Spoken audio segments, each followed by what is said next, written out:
Hello and welcome, everybody. Welcome to the first ever 989 Arcade Bar podcast. Coming to you live every Monday evening from 7 o'clock on your YouTubes and your Twitch. Thank you for joining us.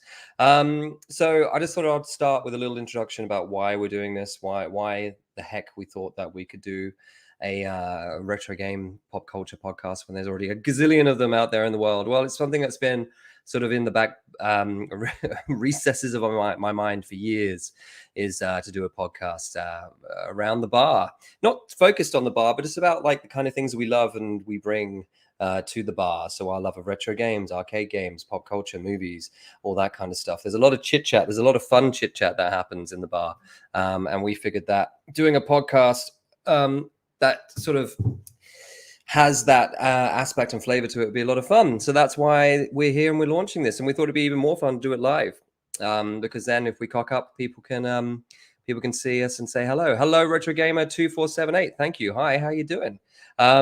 So this is the 989 Arcade Bar Podcast, episode 1. We're going to sit here for the next sort of hour, maybe hour and a half, see how we go, and chat about a little video game character you might have heard called Mario.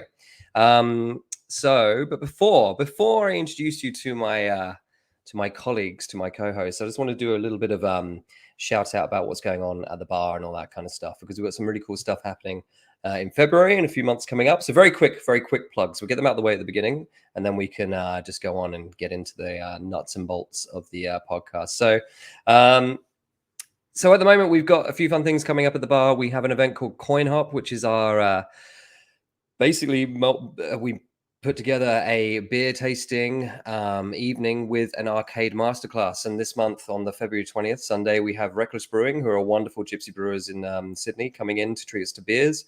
And then we're going to learn how to play the original Mario Brothers arcade. So it's in theme, Mario Brothers arcade and a Mario Brothers podcast. It's all part of the theme, which is why we're talking about the great man today.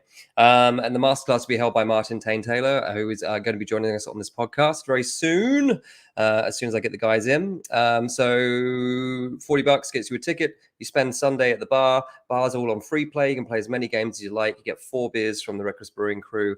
They will take us through a Q&A about who they are and all their different beers. Then after that is a masterclass on the original Mario Brothers arcade, which we have at the bar, which we're very lucky to have. And then we have a little competition on said arcade where you can win beer prizes, bar tabs, all that kind of stuff. So please come along to that if you're interested. We do have a really exciting event coming up soon, which I can't really talk about, but that's going to be happening in March. But I can tell you what the game is. It's an NBA Jam competition. We've got an NBA Jam arcade competition happening in March. More details about that to follow. Keep an eye on our socials, especially our Facebook, 989 Arcade Bar on Facebook. Trivia is returning as well. Game Over Man, Game Over Trivia returns to the bar. We did that online for a few weeks. Well, actually, during lockdown, we did it online every Saturday during lockdown here in Sydney. It came back for one night only in December, and it's now returning on the last Tuesday of every month. So if you want to come to the bar for some pop culture trivia, join us on the last Tuesday of every month for 7 o'clock, where Gav, the Gavinator, will be your host. And we're very excited about that coming back to the bar as well. We also have comedy on every Wednesday night, New Bit Comedy, which is upstairs at the bar. Highly recommend popping in. It's only $10 a ticket, but it's really good fun. And also we are launching some new competitions this year, some big screen Nintendo 64 competitions, which are being sponsored by Willie the Boatman. Local brewery, so there'll be beer prizes and beer sponsorship and all sorts of fun beer-related things happening around some N64 comps. So expect big screen Mario Kart, big screen GoldenEye, all that kind of stuff. Keep an eye on our socials, kids, and come and join us in the bar for some fun times. All right, that's enough plugging. Oh my God, there's enough plugging. What's that? Good 5 minutes of plugging? Sorry, everybody. Thank you for sticking with us. Okay, I'm going to introduce you to my cohorts, my partners in crime, my co-presenters, the two guys who are probably a lot more knowledgeable about Mario than me, but in no particular order. Welcome, Martin Taylor, and welcome, Hi, everyone. Good to see you. Gavinator. Yo, I always hey pronounce guys. your surname wrong. How do I pronounce it? Is Radkey? Whatever you want, host. That's fine. You roll with it. It's good. Oh, come on, you gotta, If you're paying the bills, it doesn't matter, correct right? me. Yeah. I've got to say it right at some point. You were just pumping us up, though, Ben. I don't know about us being gurus of Mario, but we're here. We'll give it a crack, right? Well, look, you know, I'm a little bit of a more of a Sonic guy than Mario guy. I'm just going to put it out there. Put it. This is minute number 8.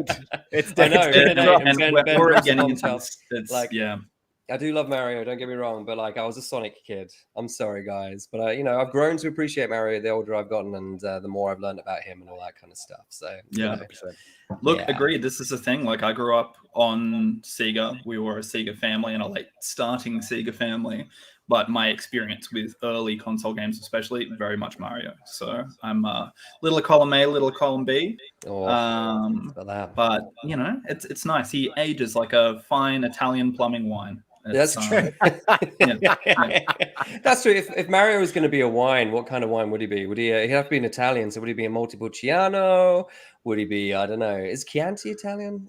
I feel like Chianti is Italian. It is. It's Italian. It'd definitely be a red He's wine. in the sewer a lot, but so probably like a really rich port, like a rich cheap port. I think something like that. Something that will give you gout.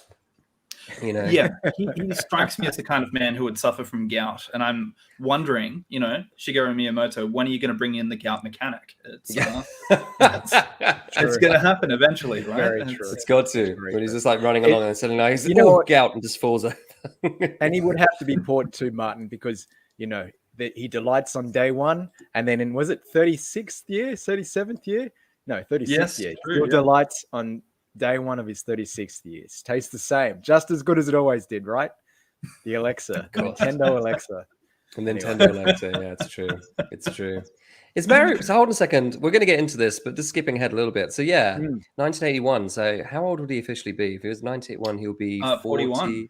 41. Wow. Yeah. I was 40th. Yeah. Wow, that's way off. Yeah, you're right. He's older than me. That's a bit of a thing. Man, I'm 1 year. Still looks 1 better, year. Yeah, it's true. It's well, I know he doesn't, Martin. He doesn't look better than you. He's like he's a portly plumber who's running around with the, you know, is doing crazy things. You're not. You're far much nicer looking young man. Come on, don't be silly. It's all special effects done in post production now to make him look good. Really, if you see him, you know, away from the camera. Have you seen the stuff without his mustache on? Have you seen like the pictures where somebody's photographed like him without his tash? No. And he just looks like a 5-year-old boy or something. Yeah, exactly. It's weird. That's creepy. It's weird. It's a bit creepy. Anyway, how you guys been? Are you good? Is there any you guys been up to anything fun? Anything been happening? Playing any games? Buying any games? Doing that kind of nerdy retro game sort of related stuff? Because this is a retro game podcast, right? It is. Doing nerdy things in my spare time. It's Look, I mean, most people wouldn't expect to have ever heard me doing anything like that. But, you know, I've got a few things here and there. Like I've, you know, got the CRT set up right next to me as well. So, you know, I've been playing a few recent purchases, which has been great fun. So, some Ninja Garden on Master System, which has been great fun. Considine, which I also picked up last year, which is, I would say, one of my favorite games on the system as well. Really great platformer, beat 'em up with RPG mechanics, really good. And for the creepiness, because I never finished it as a kid, I'm not going to say how many kids he finished off, but you know, having said that, it was a hard game to finish in more ways than one, definitely. That's amazing. 10 minutes in, and we're already we dropped Michael Jackson in there. We've got Gout already in here. You know. We're off onto a flying start. It's great. I like it. Flying start. Yes. It's Moonwalker on the Master System is pretty much similar to the Moonwalker on the Mega Drive, right? It's pretty much the same game. I just a watered down version from memory, right? I've played a Moonwalker. I don't know if it's the Mega Drive one or not. That actually has some almost isometric stages. That's the arcade. I think the arcade is like an isometric look where you're basically walking up. That's right. Yeah, no, I've played that on the Pandora's Box before. But I think you're right. I think that they're relatively similar, but the final boss is one of the most aggravating bosses because there's no pattern. There's nothing to learn. You just have to try it about 25 times. So just hope for the best. Yeah. So we've got Well, Cam Lamb Composer says, was it Shano Westy says, dude, love the Peter Steele poster in the background there. Oh, thank you. That's actually a painting that I did a few years ago. I'll probably won't get it down right this sec, but I'll maybe it'll feature probably in a few more podcasts. Maybe I'll get it down in advance sometime. But yeah, have a closer look. That'd be awesome. Other podcast life that's been a while, and the Death to Orbit Metal podcast I was doing a while as well, which is fun. Is that still going? Are you guys still doing episodes or? No, well, Gary's Gary's the kind of brainchild behind it, and we have talked about doing some reunion ones, and have been doing metal interviews and supporting our club, which had been at the Agincourt Hotel for a long time, doing a lot of especially like local Sydney and Australian metal. Which has been great fun, but obviously doing a few other things like interviews with, Max Cavalera, Ross the Boss, guys from Dragged Into Sunlight. So yeah, very much heavy kind of stuff, I think, in general. But yeah, it has been a while now. We will see. But yeah, Scary has come into the bar a few times as well, which has been good. And I'll still rep my battle jacket there as well, which is fun. Oh, awesome. Yeah. That's the one with all the patches, right? You got yeah. That's I got to do a gaming one though as well, actually. I need another vest because I have obviously we've got some of the other things that have happened at the bar. So, obviously Battle of the Arcades and whatnot as well. I've got to rep that stuff. Yeah, man, at the right place. So. All the buttons you can get for the high scores at the bar. You definitely got to have they're still there. Like a video retro gaming battle jacket would be amazing. More patches, and also that just means that we can make more patches as well. More buttons. If there's more space on the jacket, then we'll fill it with other things. I don't know why I'm doing this. I'm sorry. Amazing, Gav. How about you, man? Have you been diving into your wallet? Have you been a good boy? You haven't, I think the word is attempting to dive into the wallet, Ben. It's been a series of failures on the retro scene over the last few days, much like my. Oh yeah, because you had that big haul, right? Are you able to talk about that? There's things going on in the background. There's a tale of woe, missing out on a bunch of CRTs that were absolutely in pristine condition. Unfortunately, we didn't get them. What else has there been? There was the recent one. This is hot off the press.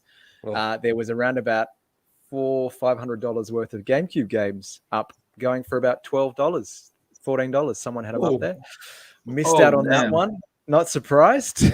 Was that a marketplace thing, or was that somewhere else? It was a marketplace. I hate it when those pop up, like the ones that free, and people just want to get rid of stuff, and then somebody's gone, get it. 10 minutes has been up, and boom, you know what I mean? Or something that's stuck there for 10.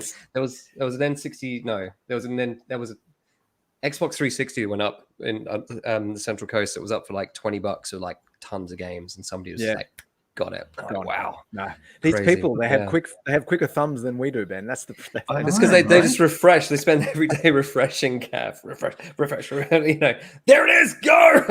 What am I doing writing emails and going to meetings? I need to be on Facebook Marketplace. I'm in the wrong. I take one of those drinking birds to keep my keyboard active, so it looks like I'm online. And I'll play Homer Simpson. Refreshing, quick. Oh, there it is. Yeah, no, it's crazy. We should ask in the comments, I think, Ben, if anyone listening in, if you guys have had any good pickups, we'd love to hear about them. 100%. Yeah, totally. So this is very much the comments are a place for discussion and you can ask us questions, but also put stuff up for us to talk about as well if it's relevant. 100%. Roinio Z. Sorry, man. I'm searching for a copy of Metroid Prime 2 at a good price. Yeah, that one kind of goes for a fairly big bucks now, doesn't it? Is that Metroid Prime? Is it Echoes or something? What's it called? It's Echoes. It is Echoes. Yeah. I've recently. I think you were looking at that one, Ben. Yeah, I was looking at that one. I was telling Gav only about a week ago that I've recently bought myself a GameCube, and I've been playing Metroid Prime, and I'm kind of falling all sorts of in love with that game. It's incredible. It's just so atmospheric and wonderful, and just you can sort of dive in. I like the Metroid games, but there's something about this one that's, even though it's like a first-person shooter, I don't know, it's just a bit more. It's got a bit more atmosphere going into it. Speaking of Metroidvania games, I know we briefly spoke about it in one of our group chats, but Ben, did you end up giving Blasphemous a go? I did. I do have. I've got it on the old PlayStation 4, but I've only been able to devote like 20 minutes to it. But I can see why everybody else loves it so much. It's incredible, man. Like unreal. Didn't you clock it recently? It on New Game Plus. Yeah, it's brutal. Like it's like if Dark Souls and Metroid had a baby, and then throw in some creepy Catholicism stuff in there, and it's beautiful and harrowing. Excellent bit art, great music. Highly recommended. And I've actually now finished it 4 times, I think. Whoa. Like, I mean, different. Yeah. Camland composer. Brutal is a good word for it. Yes, it is. It's a good platformer, which is, obviously not everyone's cup of tea. But that is the art in it, though, is stunning. It looks absolutely stunning. It's incredible. And that kind of bit art now, like this kind of, well, it's not really a revolution now because it's been happening for about 10 years or so, but this revisiting and kind of making it even better, it's just beautiful. Love it.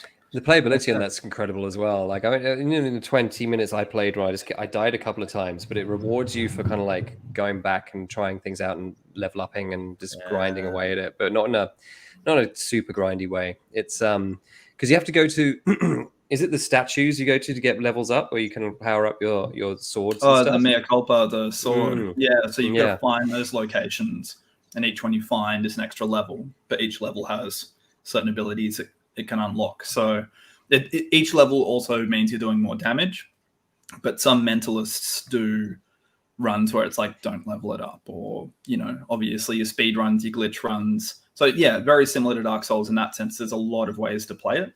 Is it as good as Dead Space? Jason Ridge asks. I would say it matches a lot of the grittiness. I would say there is like an execution fatality system in it that very much has some things in common with Dead Space, I would say. Obviously, very different graphics and different game type, but the brutality and how visceral it is. If you like Dead Space and you like platformers, I think maybe give this a go. I think you'd dig it. And it's on PS4, it's on Steam. I don't know if it's on Twitch yet or not, but I think I did see a video saying that it was on Switch. It's on Switch. I've seen it on Switch. I've seen a physical copy, so it must be in the marketplace. Yeah. Hello, Jason. Jason's one of my oldest friends, by the way, from the UK. Hello, mate. Thank you for Jason. Hello, Jason. Thank you for coming and hanging out with us, man. What time is it? It must be like almost 8:30 in the morning. Like yes. Yeah, I think that's correct. That kind of thing back home in the UK. Oh, hello, mate. Hope you're well. It's awesome game. Gav, what about this one that the weekend you messaged me about? Like, who was that? Did you meet a collector who had some stuff? Well, I haven't got the backstory, or is it still happening? So we can't talk about it. This is one of those things. Do we jinx it? Do I spill the beans, or do I keep it under my hat? Is it still happening, or is it still happening? It's a work in progress. Okay. It's a work in progress. Maybe we'll check in with you next week then. We can come back to it next week when, fingers crossed, I have something fun to report instead of the losses. I did actually have one pickup in the last week, but unfortunately, the box is nowhere near me. So I'll pretend I picked it up this week and talk about it next week. We'll go with that. Yeah, no worries. Go with that. Look, at least you got something. At least you feel good this week. There's something to redeem. Obviously. Sure. Missing out on something like that, it's a hard feeling for sure. Yeah, good. Oh, hopefully, so you're just waiting for this person to get back to you, are you, on some of your? It's an ongoing discovery, exercise of discovery. We'll say that much. Okay. Whoa. Tune in next week, folks, to find out what happened on the same bat channel at the same bat time. That's incredible.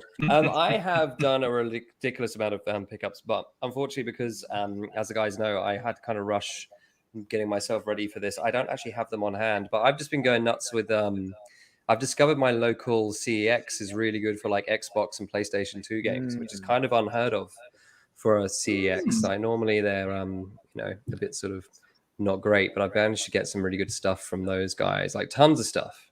Like, but for like really cheap, like some really good games like Darkness 2, things like that, cool. for like $2, which is just crazy.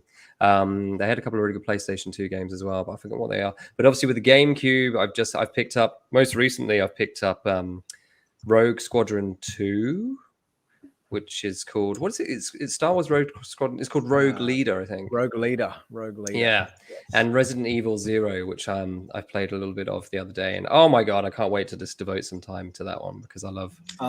Anytime you've got time to go into a Resident Evil one, it's always a rabbit hole as well. Like you need a big block. I think. Dedicate some time to it. Yeah, especially because with those Xbox games, that's when they were like coming off the back of like Resident Evil 4. And then they did the Resident Evil remake, and then I think they did Resident Evil 0, which is the prequel to Resident Evil, because they were like, we could do companion pieces for the remake. So great. So great. Can't wait. I need that's on my list. It's on my list. You got to get it. You got to get it, Gav. Got to get them all. Get it. Number 4 as well. That's a great one. Jeez. Oh, yeah. It's amazing. Yeah. An epic. An epic. Oh, Resident Evil. Okay. So all right. How do we segue from Resident Evil to Mario? So going from one gory game that kind of takes up your time. What about a franchise that brought things back from the dead, perhaps? Oh, nice. There it is. That's 3. Tane, that's 3. On fire. That's wonderful. Oh my god. Well, as Martin said, yes, going from one massive franchise to another. And indeed, Mario that's a perfect. Wow, God. Martin, you should be reading this out because that is the best segue ever. Jeez. So we're going to start talking about Mario, because as Martin said, absolutely, Mario did save Nintendo. Now Mario brought Nintendo back from the dead, so to speak. And before we actually dive into the history of Mario and how he came about and all that kind of business, just a little bit of who is Mario? I presume you guys know who Mario is. I presume our listeners know who Mario is. He's arguably the most famous character in video games, if not the most famous character in video games ever. I mean, we've got some big characters, but probably the most recognizable one worldwide, I'd say. You could probably show a picture of Mario to most people and they'll know who he is. He's a pop culture icon and he's a mascot of a Japanese video game company that you all might have heard of called Nintendo. I hear they do good things, and they've been doing good things for many cards, Ben. Yeah, really good trading card company for sure. I mean, this is a retro podcast, and you can't go more retro than talking about Nintendo and playing cards. We're taking it back to the beginning, everyone. Back to the beginning. This is the 1989 podcast, not the 1889 podcast. Tune in next week, folks, when we go back. Well, if we're going to do a proper retro podcast like this, we need top hats and monocles. I feel so underprepared. And we should be standing on boxes, shouting out to people as they walk past, rather than in podcasting mics. To anybody who would listen. So Mario, this jolly plumber leaped into pop culture back in 1981, and since then has appeared in over 255 video games. Wow. His adventures generally center on rescuing Princess Peach or her cousin Princess Daisy from his arch nemesis, the Koopa villain Bowser, Koopa King, and often is helped by his fraternal twin brother Luigi, who's also a superstar in his own right. As of December 2021, the Super Mario series has grossed more than $22 billion in estimated sales revenue worldwide. So, he's a big deal. That's a lot of gold coins. There's a lot of gold coins. Yeah, he just runs around and collects those, keeps them in his pockets. Got deep pockets, Mario. It doesn't stop him jumping, does it? No, it doesn't. One he must have like 2 billion gold coins to do that. Yeah, he must have like in their castle somewhere. He must keep Peach must keep his coins safe somewhere. He's got some deal going on with Peach. He must have. But what was the first game, guys? What was the first game? The first game to feature him? Does anyone know in the chat? Out of interest. Anybody in the chat want to tell us? Jason might be onto something. Yeah, Jason is onto something. Definitely. For all of you catching up with the podcast or the audio file, we'll release this as an audio podcast after we recorded it live. But Jason has said, wasn't he originally a carpenter? Yes. Does anyone know what game he was imagined as a carpenter in the first appearance? Drum roll. We need the Donkey Kong bongos. We do. That's going to be for the next podcast. Well, the thing is, is right. We should totally, Blink Grooves I can't pronounce these names. So sorry. Blink rules. Blink rules AU. Rules AU. Okay. So yeah, Donkey Kong. We could do a whole episode of Donkey Kong. Maybe we will do a whole episode of Donkey Kong in the future. But yes, Donkey Kong was the first game that featured Mario. And when he was in said game, he was not actually known as Mario. He was simply known as Jumpman. And he was a carpenter. That was his chosen profession at the time. So Donkey Kong, a little bit of history. So Donkey Kong is the product of Nintendo's increasingly desperate efforts to develop a hit rival to Pac-Man. So basically, before Donkey Kong came out in 1981, Nintendo were failing to break the arcade market like their rivals. So Namco just released Pac-Man in 1980, and it was a huge hit. So Nintendo wanted to have their own huge hit. So Nintendo's president at the time assigned the project of creating a new smash hit game to first-time video game designer Shigeru Miyamoto. Who's he? Who's Shigeru? I don't know. Never heard. He's just some guy who works for Nintendo. I don't in that company. I don't even know what that company does.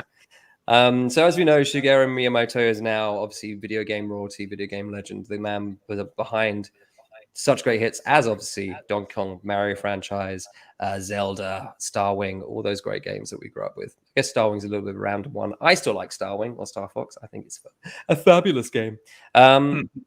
So, drawing from a wide range of inspirations, including Popeye, Beauty and the Beast, and King Kong, interestingly, this game was actually meant to be Popeye. That was the game that Miyamoto wanted to make. He wanted to make a Popeye game.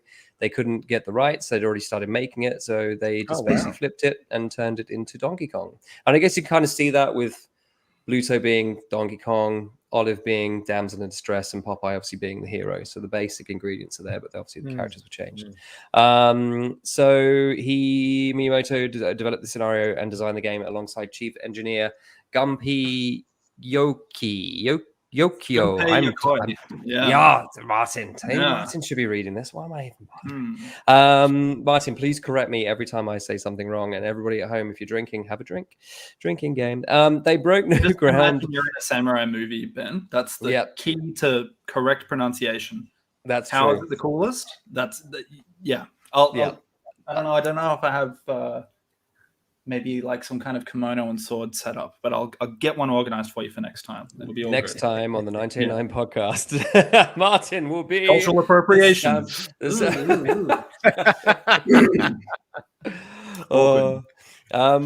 So these guys broke new ground by using graphics as a means of characterization, including cutscenes to advance the game's plot and integrate multiple stages into the gameplay. So not only did Donkey Kong turn into a kick-ass game, but it also laid the foundations of some great stuff that we see in video games nowadays. So how do you play Donkey Kong? Well, its gameplay maneuvers our heroes across platforms to ascend a construction site and rescue Pauline. So even though Mario wasn't called Mario at this point, he was just called Jumpman. Donkey Kong has stolen his girlfriend, whose name is called Pauline, from a giant gorilla. Pauline Pete. Well, I don't know. Maybe there's no. Doing my research, there was no reference to a surname, but we are going to talk about Mario's surname later on. That's for sure. So rescuing Pauline Peach from a giant gorilla called Donkey Kong, whilst avoiding or jumping over obstacles. So this was the first game, obviously, in the Donkey Kong and Mario franchises. First time we got to see Mario. No Luigi. He's coming up in their next game. So just a little bit more on Donkey Kong before we move on, because there's a lot you could talk about with Donkey Kong. Obviously, it's a massive game. It was ported to a lot of different systems, had its own Game & Watch. Somebody asked about Game & Watch in the comments. Alex asked about the Game & Watch. So the first Game & Watch I think Nintendo did was called Catch or Ball or something like that. And it was a very simple catch ball game. That's it. Very simple game. That didn't feature Mario. He had his own Game & Watch later. Yes, thank you everybody for correcting me. Yeah, it was Ball. He had his own Game & Watch later after the release of Donkey Kong, I believe, and before the release of the Mario Brothers arcade game. So obviously Donkey Kong was the highest grossing arcade game of 81 and 82, and was reported to Game & Watch selling over 8 million units, and Nintendo then licensed the game to lots of other home consoles, selling millions and millions, squillions and squillions of units worldwide, billions and billions. And obviously, this was the start of a big mascot. Oh, sorry, that was some background noise. Sorry about that. This is the start of a big mascot for Nintendo, who they then licensed onto all sorts of things like breakfast cereals, toys, cartoons, all sorts of stuff. The interesting thing about Donkey Kong, before we leave it, was that Universal City Studios actually filed a lawsuit against Nintendo for Donkey Kong, alleging that Donkey Kong violated its trademark of King Kong. Yes. So and they lost. They were kind of douchebaggy. Yeah. And they did. Yeah, they lost. I mean, they obviously just saw dollar signs, right? After Donkey Kong got really popular, and were like, "Oh, we'll have some of that." And really quickly, I mean, a lot of people know, obviously, the John Kirby. Thus the character Kirby was named after John Kirby, their lawyer who won the suit for Nintendo. But John Kirby was really how he did it was something I didn't actually know. I think a lot of people here probably would have seen the High Score documentary that maybe goes into it a little bit. But as far as some of the specifics, previously, I think it was actually maybe even the year before, there was a case, RKO Pictures versus Universal, where Universal had argued that King Kong was in the public domain, and that's how they got to make King Kong. John Kirby found that out and then said, hang on, you're claiming King Kong now, but didn't you just say he was public domain literally last year in court? So that was a really, really big part about it, and that's kind of what changed it, besides also pointing out the differences between Donkey Kong, well, the Kongs, separated at birth or maybe estranged, but regardless, it was thrown out. That's great. I love that. Twice removed. Exactly. It's a pretty good basis for an argument, though. Hard to argue with that. Weird. 100%. They saw each other every second Christmas or something like that. Yeah. Caught up for a drink every now and again, Christmas Eve. We should definitely do a Donkey Kong episode. We could do such a deep dive into that. And somebody was saying about the Atari 2600 version. Yeah, I mean, Donkey Kong had some very questionable ports. It's an interesting subject, the history of Donkey Kong. And obviously, because it's a game that lives on in many people's hearts today, there's a huge gaming scene around Donkey Kong, which we could talk about. But we're not. We'll save it for another episode because there's a lot of very cool people we can talk to about that. Not that we're not cool, obviously, but there's just cooler people that can talk to about it. Yeah, there's always cool. Cooler. James says g'day too. Welcome, James. I think that's the James we think it is. I think. Is it? Is he going to find it? It says it's totally not James. It says it's totally so. Yeah, it mustn't be him. Anyway, I digress. Where do we get to? Okay, so Donkey Kong. So moving on from that, we obviously then have the next game. But before we get to that, there's it's a lot of interesting little tidbits to learn about how Mario's Thick Pick Daddy is here. The plot for everybody listening in on the audio version of this after the live broadcast, Thick Pick Daddy, when Gav and I did the online trivia for Game Over Man, Game Over, the trivia night that we do at 89, we did an online version during lockdown. Our good friend James, Thick Pick Daddy, who is now commenting during this live broadcast, basically just did his best to make us laugh by putting up some really obscure, rude, and quite frankly, disgustingly hilarious comments. So I don't know whether we'll be able to repeat any here. We'll cherry pick them for you, and we'll talk them out loud so you can listen to them. Or if you're at home, or driving home, or commuting home, and you're listening to our dulcet tones talking about Mario. So Mario's appearance and profession. So his profession was interesting. So in Donkey Kong, he's a carpenter because he's on a construction site, and this was basically how Miyamoto came up with who Mario was in terms of what he did for a living. Mario's profession was chosen to fit the game design. Since Donkey Kong was taking place in a construction site, Mario was made into a carpenter. And then when he appeared again in his very own game, Mario Brothers, it was decided he should be a plumber because a lot of the game is situated in underground settings. Mario's character design, particularly his large nose, draws on Western influences. Once he became a plumber, Miyamoto decided to put him in New York and make him Italian. So you see, that's where the character really became who he is in the Mario Brothers arcade, which we're going to talk about in a second. Lightheartedly attributing Mario's nationality to his mustache. There is another. Sorry, after you. Oh no, I was going to say like the name Mario and apparently Miyamoto did think he looked more like a plumber with his overalls and everything like that. But were you going to talk about specifically the name? Because it's a great little story.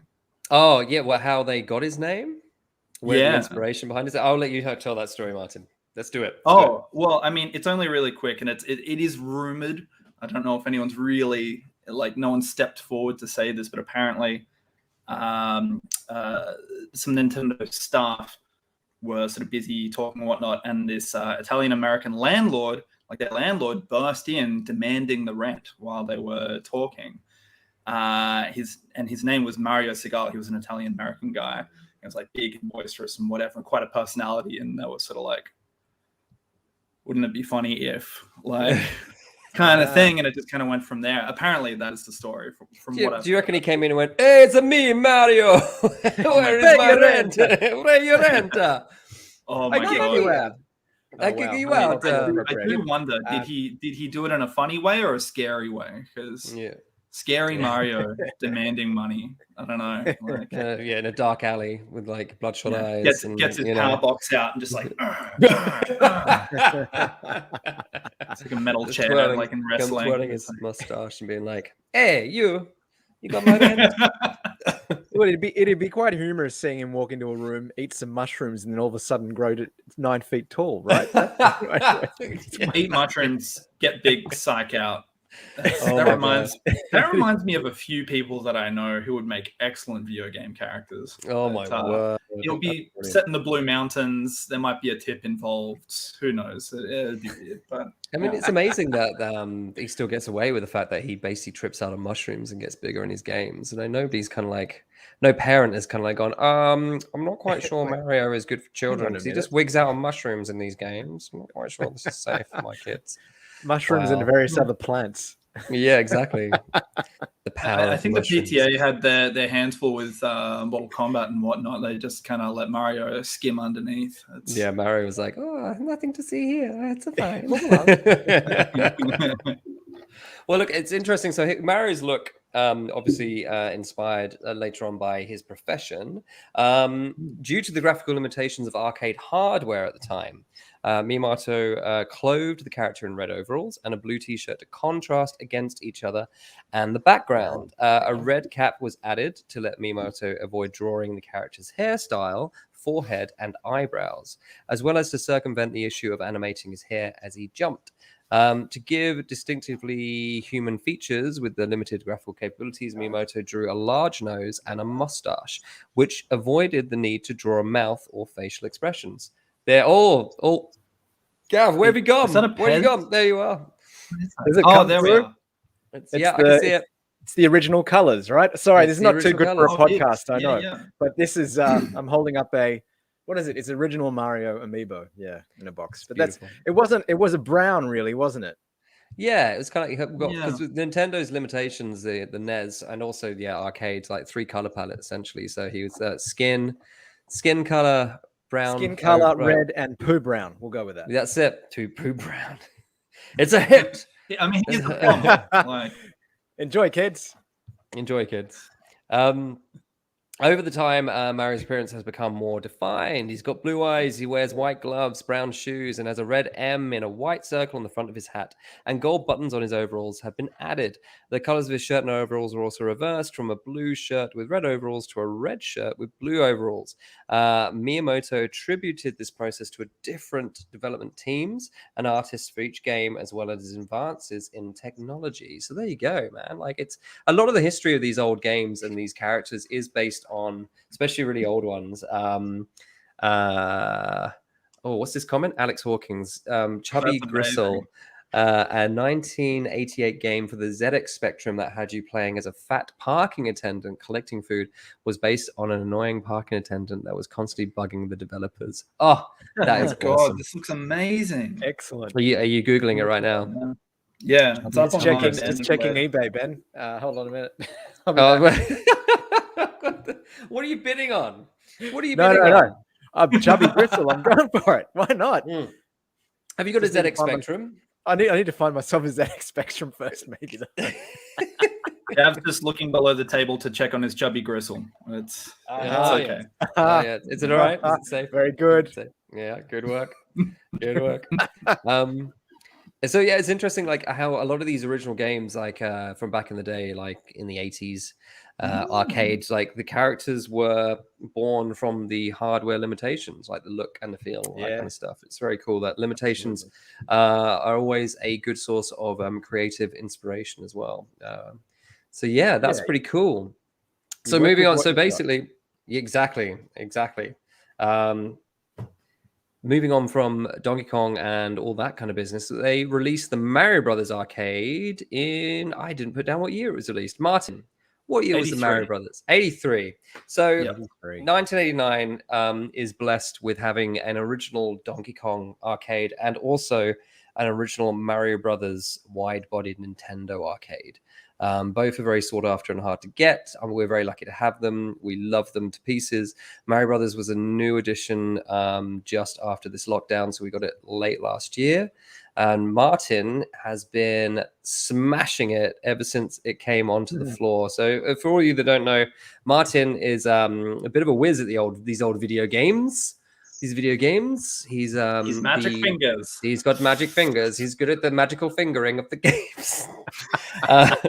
Oh dear! I didn't think that through at all when I said that. That's terrible. Martin is the world record holder for Metal Slug 2, which he very spectacularly did in '89. That was back in 2019. Martin, yeah, I think. End of 2019. Really? Yeah, man. It was the before times. It was before the times. Holy crap! Yeah, I squeezed it in. Martin, because you've been playing it so much, I've kind of like in my little cheat sheet here of history, I've kind of just put Mario Brothers Arcade and left it blank. What I should have done is gone Mario Brothers Arcade. Ask Martin to talk about Mario Brothers Arcade. So Martin, hey, could you tell us something about the Mario Brothers Arcade? Sure. So, it is a 1983 release. It was actually kind of interesting because that kind of coincided with the time the great American video game collapse. You know, the industry was totally stressed because I think a lot of people referred to it back in the day as shovelware. They've been releasing games, just like getting whatever license they could for movies. Obviously, very famously, E.T. is the straw that broke the camel's back that I think a lot of people kind of quote it as. Essentially, huge market crash. The American video game industry was struggling and there was no consumer confidence. So people weren't buying things because they thought it was shit. So it was kind of an interesting time. And this is kind of coming off the back of the whole Donkey Kong lawsuit thing. Like Nintendo of America did exist. They won the case with Donkey Kong, and rather than sort of playing conservatively, the president at the time kind of decided that it was the time to eliminate the competition, and so they created Mario Brothers to kind of just go and clear up in the arcades. So Ben has obviously talked about quite a bit of it as far as how Mario appeared. This is actually the first game where Luigi appeared because it is Mario Brothers as well. So they they both got their names, they both got their sprites, and we started seeing a few of the things that we still recognize in the games today. They had slightly different names quite often. So the Shell Creeper and so the Koopa Troopers, that was a big one. And I remember as very, very young me, I think I probably would have been playing on the Atari 2600. We had a family friend lend it to us. At this point, it was kind of like maybe early 90s. So it had already been out for a while. We'd already played Super Mario, which is probably the game that most of us would have gotten into at the time, I think. If you're watching this podcast at all, maybe not, maybe later, but it was the biggest game that I think a lot of us saw at the time when it came out. So I remember trying to jump onto the Shell Creepers to kill them, as you would, pop them and then bounce them off, and then dying straight away. And then I did that again 3 more times and the game was over. And I'm like, whoa, what the fuck is this? This sucks. Like, no. Very, very, very different game in so many ways. Yes, it had a lot of the sprite work, or the early sprite work, but the mechanics were very different. So there were a few things that were decided with Gunpei Yokoi and of course Miyamoto-san. A few of the mechanics that started coming up, so attacking enemies from underneath was one of the first things to come in. So obviously we can see that in a lot of the other ones as well. You hit the platform with your head and it bounces them onto their back. At first, that would just kill them, but they decided the game would not be complicated enough if you did that, so they introduced having to collect them, and then some other scoring mechanisms that I'm not going to bore everyone with right now. If you really want to learn that stuff, head on down to 89 when Reckless Brewing are there, and I'm going to talk about that. Come along to Coin Op on the 20th of Feb on Sunday. Tickets online now, folks. Yeah. Bye. But yeah, there were a few other things as well that we started seeing. So as you progress on, you start seeing fireballs that kind of bounce at angles and you have to kind of dodge. There are a few other things that they were talking about. One kind of strange thing apparently that the two creators kind of argued over a little bit was whether Mario should die if he falls off a platform. And apparently Miyamoto was like, well, I don't want him to be like superhuman. He's just a guy. Yeah, Gunpei Yokoi was like, nah, it's going to work better if we do that. And, they did some playtesting and apparently, it was all fine, obviously. But yeah, they did start, as Ben had said, they kept that kind of cutscene aspect and built on it a little bit. So they started introducing essentially, I guess like sort of mini tutorials. So there's a new enemy and they're like, this is the name of the enemy. This is the firefly or the shell creeper or slip ice. Some of the ones originally. This is how you kill them. So they need to be touching the ground when you bounce up on them, or you need to beat them twice. So yeah, kind of an interesting thing. And then we also started seeing the coins, obviously a huge feature in a lot of the Mario stuff. Later, they were only on the bonus stages. So you had to try and collect all of them in a short amount of time, and they would introduce not things that could kill you, but things that made it very hard to do that. So ice, so you would start slipping. One of my favorite ones, I think, is maybe level 15 of the arcade version, where the platforms fade out and the whole screen is black except for you and the coins, and you just have to remember where the platforms are, which is brutal. But it is a coin-operated machine. It is made to eat coins, and it very much did that. I would have loved to actually say I couldn't find like the earnings for the arcade in America specifically. But with the start of that and then going into the next game, which Ben will talk about shortly with Super Mario Brothers, 85 is kind of seen as like the end of the video game crash. And as we were saying earlier, like very much Mario and Nintendo were responsible for that. But it was strange that it was a foreign company in America that helped bring them out of that. So kind of interesting there. Yeah. And interesting, like just quickly still talking about the Mario Brothers arcade, the game mechanic as well, how that single screen, so a bit like Donkey Kong, single screen, and you basically are in a sewer, and it's very, when you play it, because I've only played it a couple of times, even though we've had it on the floor for a little while, just because I suck at it. I don't enjoy playing that game. This is it. This is what I was talking about. It's hard. It is a horrible, horrible game. I don't know why we're talking about it. I never want to put a coin in that ever again. It's so slippy. You got to do it. You got to do it once, though, Gav. Right? Like, so they say you've done it, but like, yeah, it's amazing. Frustratingly fun. It's but it's got its fans, because Kuro's a big fan, Martin's a big fan. Like people there's fans of the game. You know what I mean? Which Stephen has been playing it a bit. But, yeah. But I just can't. Nah, it's so hard. One of my favorite things to see is, because obviously it's quite prominent in the main downstairs room as well, and obviously there's a lot of Mario fans who come through the bar, and people go, "Oh my god, like it's this? Like I've never played it." I think a lot of people who would be coming into the bar, like, yeah, it's 1983. A lot of people would have missed it first time. You know what I mean? And very quickly you see people go like, what the fuck happened? Like I put my coin in and now it says game over and I don't know what happened. Yeah. People do that a lot with Dragon's Lair as well. They're just like, what? How do you play this game? And it's like, oh, you don't really play that game. You just memorize 39 it. years later, it's still confusing people. Oh my god, it's incredible. It's so great to see people. People love it though. Like seeing the same with Mario Brothers. As soon as you walk in, because it's such a beautiful looking cab. It's a nice big. It's one of the most beautiful Nintendo cabs have, I reckon. Yeah, it's so lovely. It does also have all the instructions like on. It's one of those great old ones where it's like, okay, it's hard, but we're telling you the rules. You just got to stick to the rules, and then you'll be okay. And the continuous screen. So you run off the left side and you come out the right side. The big one. Enemies will go through that, but fireballs won't. That's definitely one of the mechanics. It starts introducing things like slip ice that will land on an area and then turn it into ice, which creates obviously reduces the game's surface tension mechanic or whatever.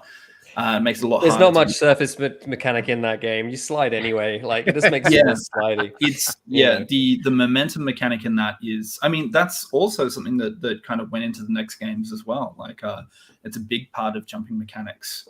And the dreaded accidental flat-footed jump where you have no air control has been the death of many an errant arcade player, for sure. Yeah. And that's another interesting thing as well with the mechanics and the control. Like the stick's really interesting because the joystick literally goes left or right, no up or down. Like it's not like Donkey Kong we got up. It's like a 4-way. It's a two-way. So like click, click, click, click. It's playing this game on the original arcade is definitely an experience that we recommend having, even if you only have it once, like Gav and me, where you're like, we are. Next time we're all in the bar, we're sitting down and we're doing it. And well, on the 20th. Are you coming, Gav? By the way, on the 20th, Coin Hop, count me in. Yeah, well, Reckless Brewing as well, man. Those guys do incredible beers. The next good beers. Well, look, you guys are going to learn all about it, but don't tell the listeners because they need to come and actually check it out. Do it in there.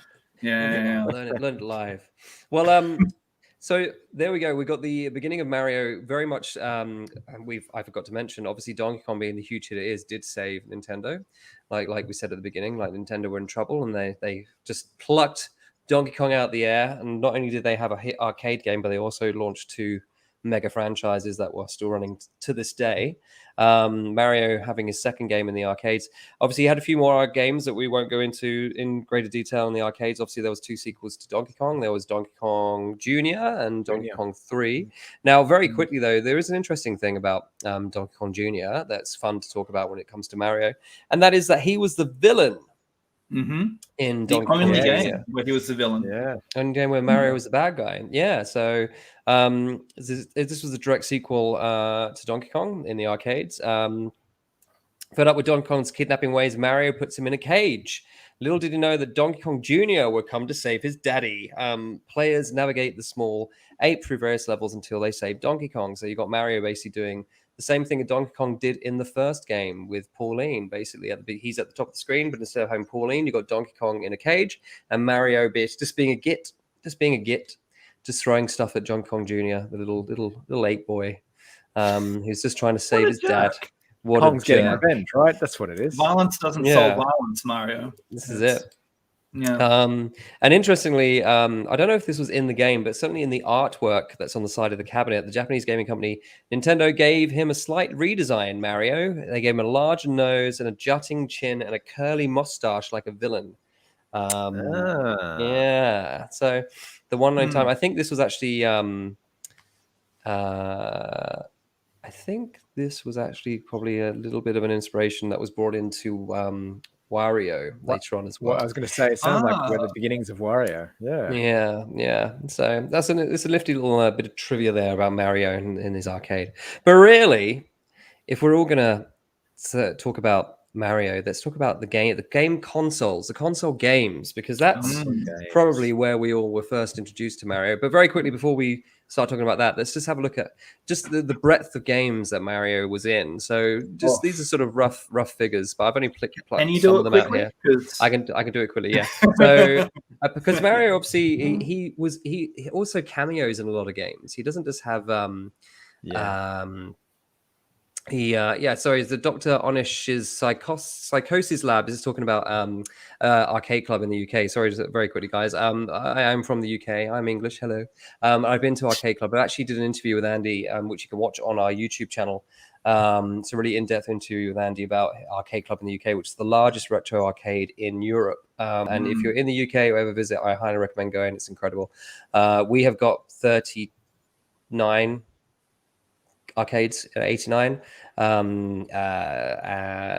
Arcade Club has 300. So yeah, it's definitely worth the trip. And in Australia, though, just to kind of give the boys here a shout out, One Up Australia in Brisbane is home to the largest retro arcade collection in Australia. They've got 200 plus cabs, I think, and they put a new cab on the floor every day. And Stephen, the owner, is a really top guy. So if you're in Brisbane, and there's obviously lots of other fun arcade-related things to do in Brisbane. There's Netherworld, there's Pincadia, there's tons of stuff, and there's, I think, BPAC was announced today as well. There's a new BPAC happening in July, which we should talk about. We should talk about flying to Brisbane to go and attend. We'll talk about that more on another podcast, because we're here to talk about Mario. So Mario, so he cameoed in a lot of games as well, like things like Punch Out and stuff like that. So Mario's not only in his own franchise, he also was in a lot of other cameo roles in games. But just generally, he apparently appears in 48 arcade games. In the NES PAL game set, he's in 24 games. And the Famicom, the Japanese sort of version on the NES, he's in 18 games. On the Super Nintendo, he appears in 30 games. On the Game Boy, 20 games. On the N64, 15. GameCube, 23. Wii, 25 games. Wii U, 22. On the Switch, he's clocking in 21 games at the moment. And this is not also including all the ports of all the other games, and the games and watches, the Virtual Boy, the Game Boy Advance, Game Boy Color, Nintendo DS, Nintendo 3DS, ports to the Atari, the Commodore 64, ZX Spectrum, Coleco, Intellivision, MS-DOS, MSX, Philips CDI. So Mario has been about over the years. He's a bit of a console slut. He is, mobile. Man. And mobiles, yeah. It's like everywhere. And mobiles, yeah. Wow, that was a big one too. They caved. They finally caved. Yeah. So I haven't really kind of like written as much sort of detail on the console games as I have done on the arcades, purely because the arcade, the history of how he came to be and the history of the arcades is pretty interesting. And obviously there's interesting stuff when it comes to the consoles, but really I think when it comes to the console games, we all remember our first Mario game. You know, we all remember how we were first introduced to Mario. And I think that's probably a nicer way to continue this conversation rather than me spewing out a load of details and facts. So I'm going to take it over to Gav. Gav, what was your? Yeah, absolutely. What was your? Because and obviously people in the comments, let us know your favorite arcade games. We've already got a few in here very quickly. We've got Paper Mario 64 is Osad 93's absolute favorite. Alex has said Super Mario Brothers 3, Super Mario World was his first. Gavin, what was yours? Tell us about your Mario first time. This is my first time playing Mario. The first time I played Mario was actually at a friend's place. I wasn't fortunate enough to have a console. My parents were some of those parents who were like, no, consoles are bad. So it was this. I have show and tell, in fact. Hopefully it works. I love show and tell. I know you have to turn it into definitely an works audio for the podcast medium, doesn't it, Ben? Yeah, it does. Yeah. Hopefully it comes up. That was the first Super Mario game. Yeah. So for everybody listening at home, Gavin Super Mario Brothers 3 for the NES. 3 on the NES. Very nice copy as well. That's a minty copy. It is a bit of a minter. I'm happy with that one. Look, and it was. I remember at the time. I guess the best way I can describe it as a kid, whoever I was, 6 or 7. That first level with those pale blue and pink pastels, and you're jumping on the boxes, and then you get to the end with the jagged edges and you jump and hit the box. I don't know, the music as well, and it struck you as a game that it was a Mario game, and they'd done two Marios before it, but it was so different to the Marios that came before it, and the way it had come on in leaps and bounds, I think, really blew you away. It just and from the outset, you could tell. I mean, maybe not as a kid, I didn't think this, but as an adult, when you pick it up, you're like, first level, you can already tell this is a perfect game. And I don't think there are many other titles that can do that. And yeah, look, as Alex says, for many people, it's one of their favorite games of all time. I don't know if it's my favorite game of all time, but it's one of them. It's one of them. Top 10? Top 10? It's top 10. Yeah, it has to be in the top 10, right? It's just, it takes you back. It takes you back. No matter where you were, you'll always remember the first time you picked up and played that game, I think. That's my opinion anyway. So, yes. Stephen Kerr's in the chat saying it was in the movie The Wizard. That was actually the leak of it coming out before Christmas. Super Mario 3 was in that movie. Yes, was it used as like a promotional vehicle with the Wizard? The Nintendo paid promotion. Yeah. There you go. Very interesting. That's one way of doing it. That's one way of doing it. Now, paid promotion films are called Star Wars. And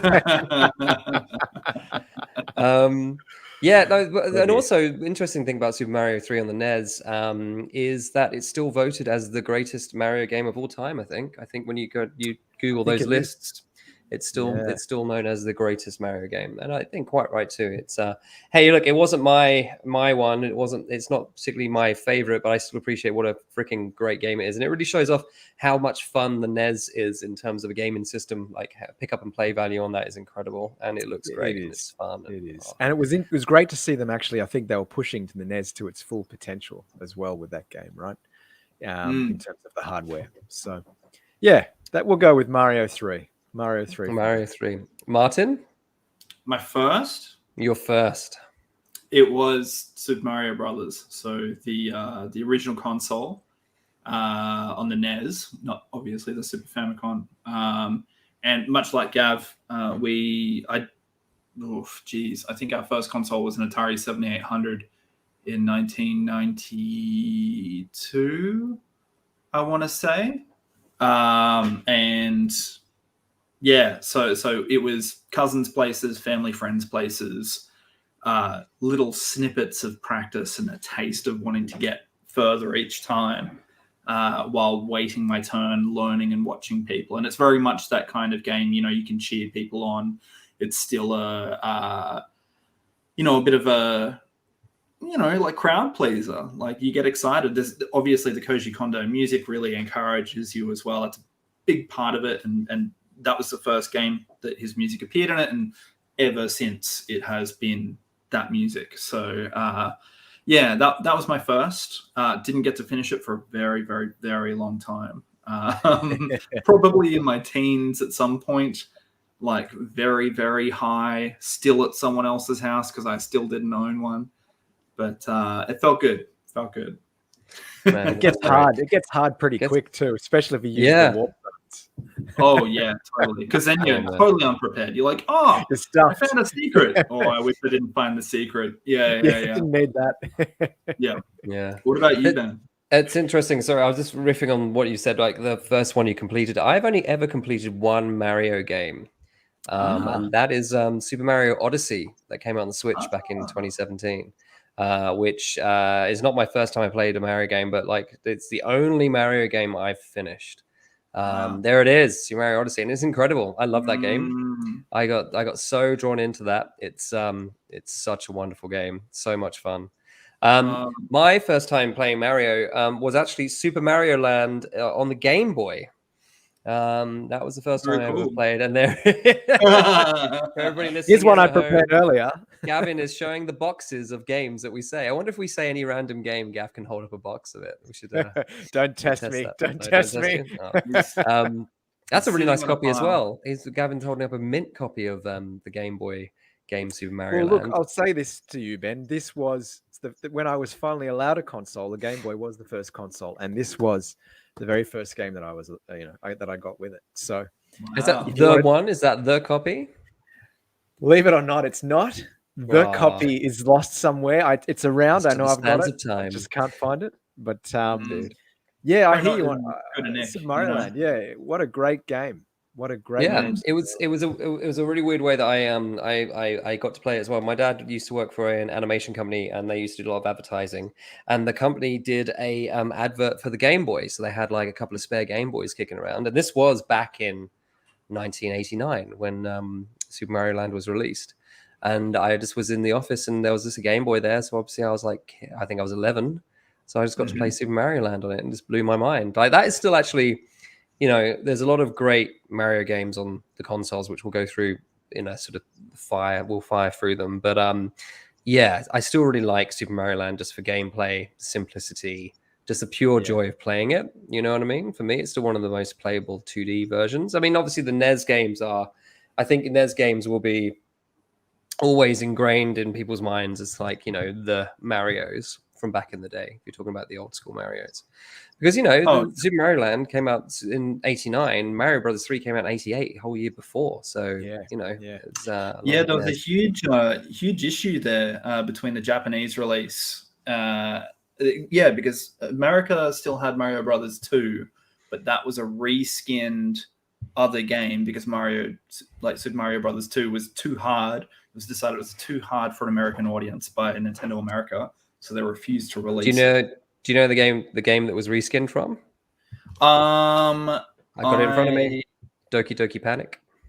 Doki Doki, yeah. I've got it here on my notes, but I'd forgotten. But Reno Z had it too in the comments. He had it too. There he is. There it is. Oh, very nice. Well played. Because the Japanese version of Super Mario Brothers was now known as the Lost Levels, right? Because it's basically exactly the same as the original Mario Brothers, but it's just harder. Like you said, Martin, it's just harder, but it looks exactly the same, right, as the original Mario Brothers. Yeah, I think they introduced some slightly different mechanics as far as things that could kill you that weren't in the first game. Yeah, and by the sounds of it, it was quite a bit more. I think they did release it as a package with the Japanese version and the American version of what was called Super Mario 2 eventually.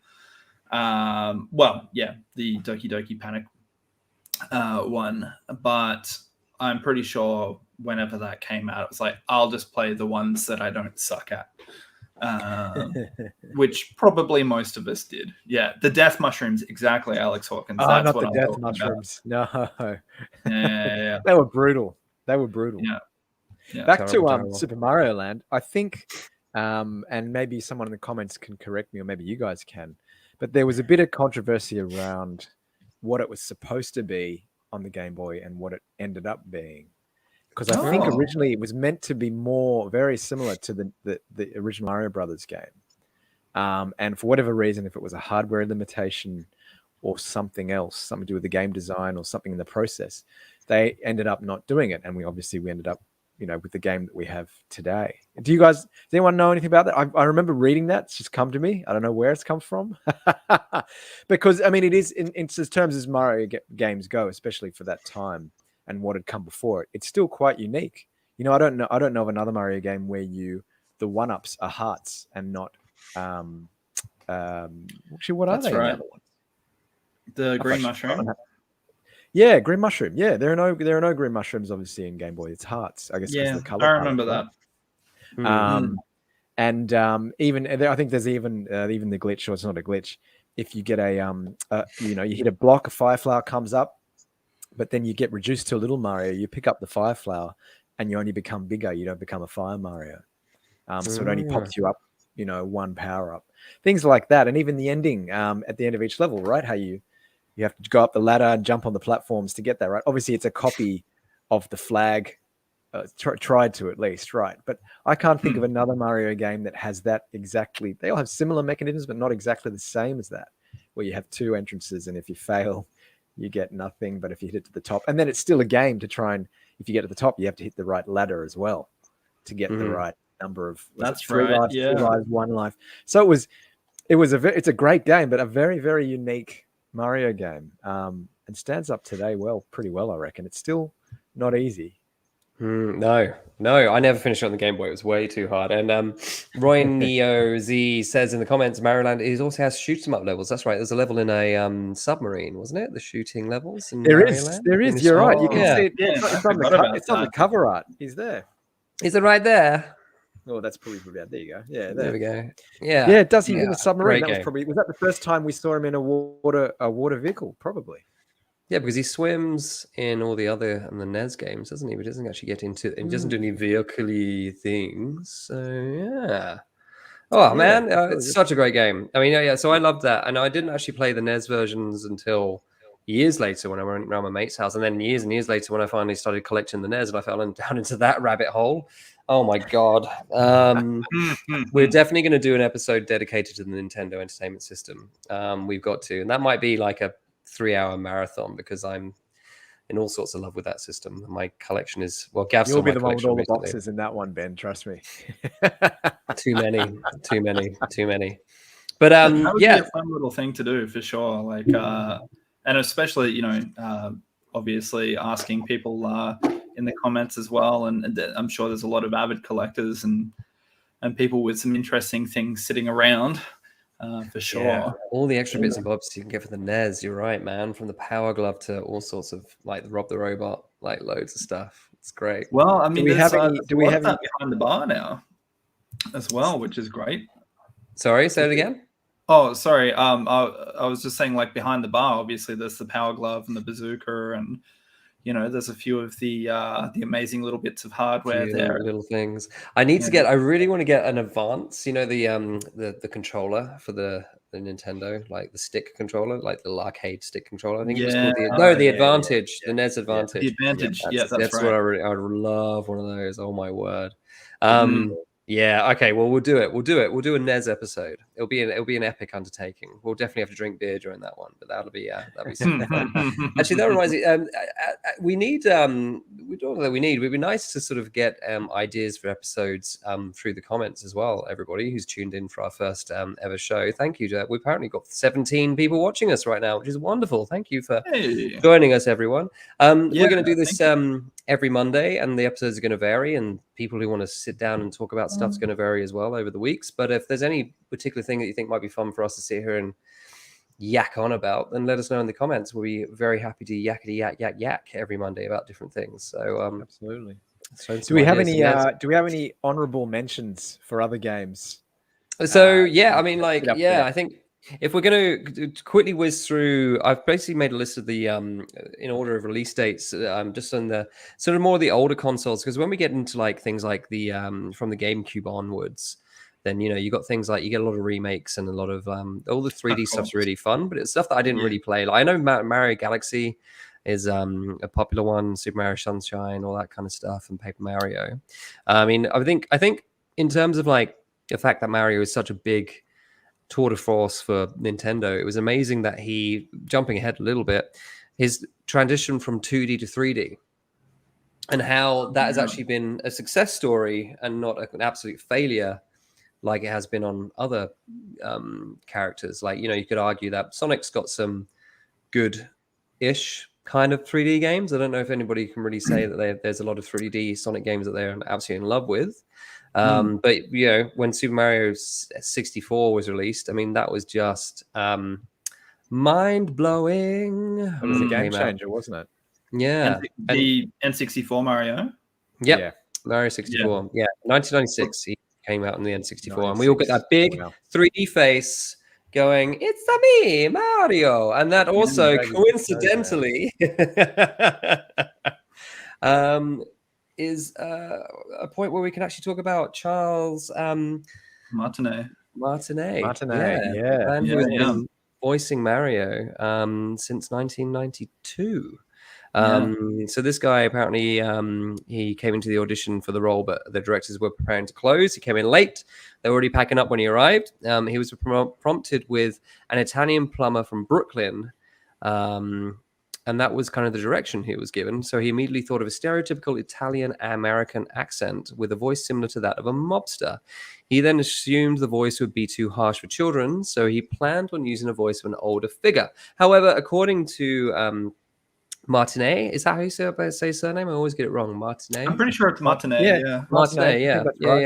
The audition for Mario was the only time where his thoughts crashed and he spoke complete nonsense. After he was prompted the character, he babbled the following in a soft and friendly voice. Okay, you ready for this? Oh, please. Hello. Hello, I'm a Mario. Okie dokie. Let's make a pizza pie together. You get us some spaghetti. You gotta get us some sausage. I get us some sauce. You're gonna put on some spaghetti on the sausage and the sauce on the pizza. Then I'm gonna chase you with the pizza. And then you're gonna chase me with the pizza. And gonna make a lasagna. Wow. This and cut. Apparently, it's all you needed to do to basically end up voicing Mario. So apparently, he kept speaking with the voice until the audition tape ran out. The clip was the only tape sent to Nintendo. He got the gig. First major voice acting role was in Super Mario 64. Best pickup line ever. Best pickup line ever. Pickup line ever. Yeah, correct, Cam. Correct. Hey, you know who I am?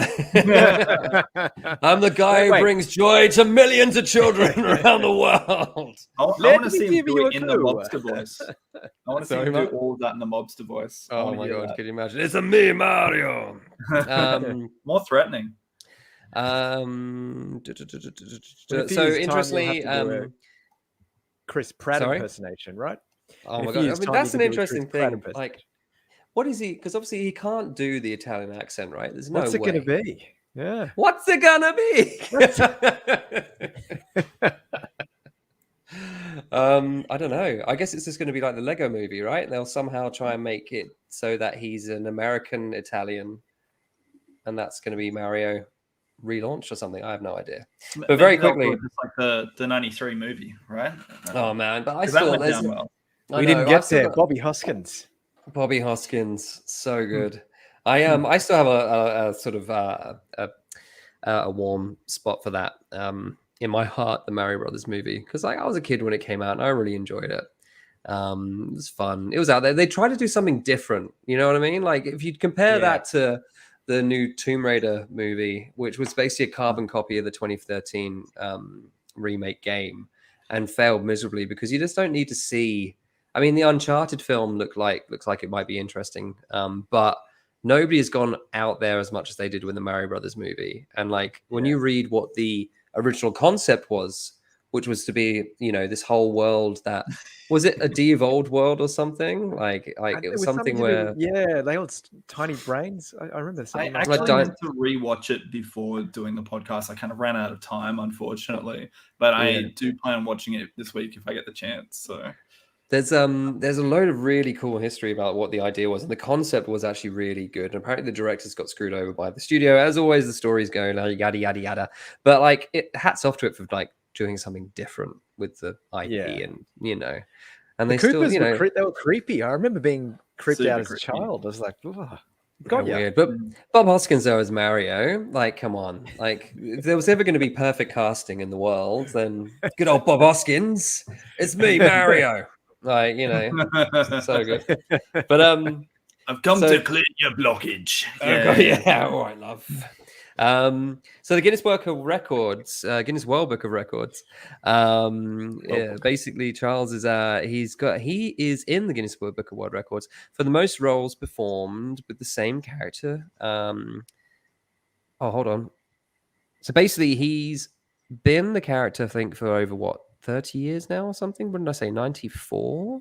92, so I think. 92? The original, so it's actually 30 years 92, doing it. So yeah. 30 years. Because it was the language game. That was his first time that he did it, I think, wasn't it? Was it? Possibly, yeah. Like a little, I like remember a few lines off the top of my head. Oh, I think you're right. And then the big one was Super Mario 64. Yeah. For the most roles performed with the same character with at the time 100 as the most only game video. Basically, he's the guy who's done this video game character the longest, and that's why he's in the Guinness Book of World Records. Why did I write that so weirdly? I don't know. Maybe I just need to learn the typing. Yes. I want to see my notes. They're horrendous. Man, it's there's so much to talk about with Mario, though. It's great. I mean, there's so much like interweaving history, like from the movie to the games to like everything else, like the offshoots, his cameos in all the other games as well. And the console games very quickly, just going back to them. So obviously he had 3 games on the NES, Mario Brothers in 85, The Lost Levels in Japan in 86, Super Mario Brothers 2 in 88, which was the game we got in the West, which we've already said was a reskin of Doki Doki Panic. Super Mario Bros. 3 in 88 on the NES, and then on Game Boy you had Super Mario Land in 89, Super Mario Land 2, 6 golden coins as well, which Gav is holding up a pristine copy of as well. Oh my word! I wouldn't say this one's pristine, but this is also ranks as I think in my list quite highly. It's a fantastic game. I don't know if anyone else has played it in the comments. Gave you all those different. It was the first one I think after Mario 3 that had all these cool power ups. The bunny hat. and all the other hats. Mario 3 was the first time he could change into, when he changed into the raccoon and all that kind of stuff. Yeah, flying ability. Yeah, they started doing the animal thing. Yeah, it started doing the end. Successfully carried it on. So there's obviously that's right. There's a Mario teaches typing. That was the first one that you appeared in. Yes, I thought it might have been. Yeah, Mario teaches typing. What was that released on? Was that was it a DOS game? Ah, okay, cool. Yeah, there we go. Yeah, imagine that. Imagine this being. He must have done some other stuff. I need to look into old Charles a bit more. He must have done some extra. It kind of just been Mario for like almost 30 years or 20 years or how long. He did do some things earlier, but he could probably kick his heels up and just decide to do Mario whenever they come knocking at the door now. Did he do the voiceover for the High Score series on Netflix that you mentioned earlier? Did he do the voiceover? He did. Yeah, he was the narrator on that. Yeah. If you haven't seen that, narrate it in his Mario voice, but he was the narrator. No, I've been saying, welcome to High Score with me. Wow. Charles. I didn't realize that was him though. That's great. Yeah, he does a really nice job on that as well. It's a great show. Super Nintendo, Super Mario World in 1990, Super Mario World 2, Yoshi's Island in 1995. As Gav got copies of these. That much, but they looked amazing. Yeah, I mean, I haven't either. Super Mario World, there it is. That's holding up a copy. There you go. That is. Actually, what is the best game? Well, what is your most liked game or favorite SNES version of Mario, fellas? And tell us in the comments as well, guys. Yeah, for me, I didn't really play it that much on the SNES. The only time I actually started playing Super Mario 2 Yoshi's Island on the SNES Mini because it's on there and it's a really good game. Really good game. Yoshi's Island's a great game. For me, were you a Super Nintendo fanboy? Are we talking that era favorite, or are we talking favorite overall? Oh, we haven't asked you that question yet. We haven't asked that question yet. We haven't asked anyone those questions yet because I mean, obviously, I think a lot of people, especially here, would have love for things like Galaxy and Odyssey, like some of the later ones that brought a lot more in, are probably their sort of contemporary games more. And obviously Super Mario Kart as well, which I totally forgot to add to this list. That was also a game changer. Well, I would say Mario Kart is probably a game that I've played more than even the platformers. And for my absolute favorite, I'm going to put it out there. This is probably weird for our audience, but Mario Kart Grand Prix DX, which is the arcade version in Japan, and will always be one of my favorite sort of travel memories of pretty much every night. So Maz, my partner, and I, before we were parents and before the pandemic and we could actually travel and do all that stuff, when we were in Japan every night, we would go to the arcades and play Super Mario. There's cameras, so they take a photo of your face and then put it on the character. That's awesome. Can have a memory card that you bring with you to put into different machines to save your progress and unlock tracks and carts and everything. And you could do it drinking because you could drink in the street there. And that combination made magical place. Magical Japanese summer magical wonderland. Yeah. So very specific. But yeah, they like the cart shift and everything as well. So it's quite an experience. Very different to have playing, in the living room. So there's quite a few places around, I think, in Australia at least, that have a version of Mario Kart in their arcades. Obviously, I don't, but where you get to put your face on. It's loads of fun. You're right, Martin. Oh, it is. That's fun. So good. Yeah, we have a lot of people in Leeds, yeah, nice. A lot of people in the comments are saying they enjoyed Mario World, Mario Brothers 2, Yoshi's Island. I think gets a shout out. The ROM hacks. The ROM hacks as well. Yeah, Cam, very true. What was Steven saying before about that? Actually, while I remember the there was the knockoff Superboy games on the Master System, which were blatant Mario, blatant rip-offs. Thank you, Steven, putting that our way. Yeah, that was incredible. I can't. Well, did he say there were ports from what they were from? They were from the MXX versions or something. They were kind of like they were ported. I can't remember. Yeah, I was trying to. I've never heard of them before. No. And I checked them out. Have a look at them on YouTube. I think what Superboy, right? That's what they were Superboy. called. Yeah. It was Superboy. I'm just trying to find out where because my internet is slow because I'm streaming. We can put it up in the comments as we post this on the page or something as well. Yeah, we'll put a link up. I think it was a Vlog video. Oh, I think he said so. Superboy, Mario Bros. Knockoff, Superboy 1, 2, 3, and 4. There was a Korean thing apparently. Originally done on the MSX.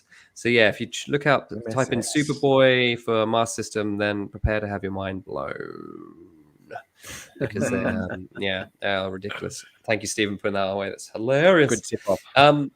So sorry, going back very quickly to Super Mario Bros. 64. Yeah, it's incredible because that's the other thing about Mario, like how he's lasted the test of time, but also just successfully dominated other platforms. You know, he's gone from being in the arcades all the way up to like current generation consoles, which is pretty incredible. And Super Mario 64, I just remember the first time I played that. It's a bit like when you first played Tomb Raider on PlayStation, and you suddenly realize that 3D graphics in games, even though they were so crude back then, just the amount more immersion, world exploring, the difference in terms of the gameplay and everything, just how it was a whole other thing, a whole other next leap, next generation in gaming. And Super Mario 64 was like incredible in terms of like, wow, this really is a Mario game in the 3D world, and it's great.